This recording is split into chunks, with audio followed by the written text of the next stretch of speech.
آرزومه دوباره مثل ماه و ستاره با هم باشیم.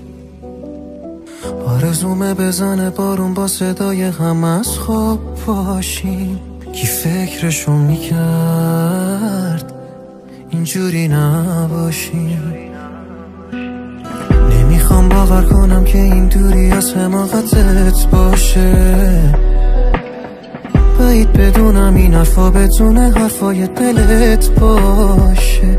این دوری عزیزم مبارکت باشه. نمیبخشمت، چرا درد و دل نکردی بام، نذاشتی ببینمت.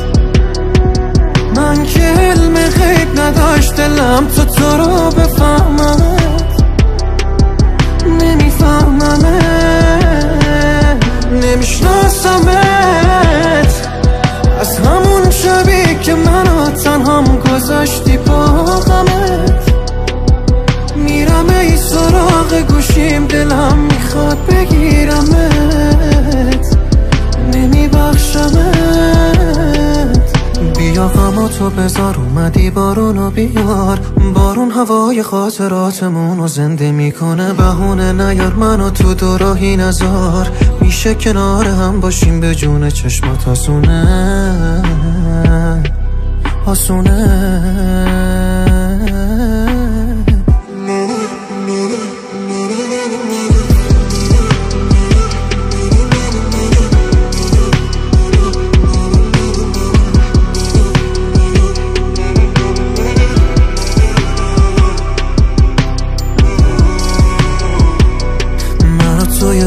بودیم دوتا جسم، باز میشه صدام کنی تو به اسم. یعنی میشه حرف بزنی بام، به هم بگی سلام، بگی دلتنگی. الان به هم فکر میکنی یا چی؟ بگو اگه حرفی داری بگی. کشکی بگی باز در گوشم میمونی تو پیشم، منو میفهمی. نمیبخشمت، چرا درد و دل نکردی بام، نذاشتی ببینمت. من که علم غیب نداشت دلم تا تو رو بفهممت. نمیفهممت، نمیشناسمت. از همون شبی که منو تنهام گذاشتی با غمت.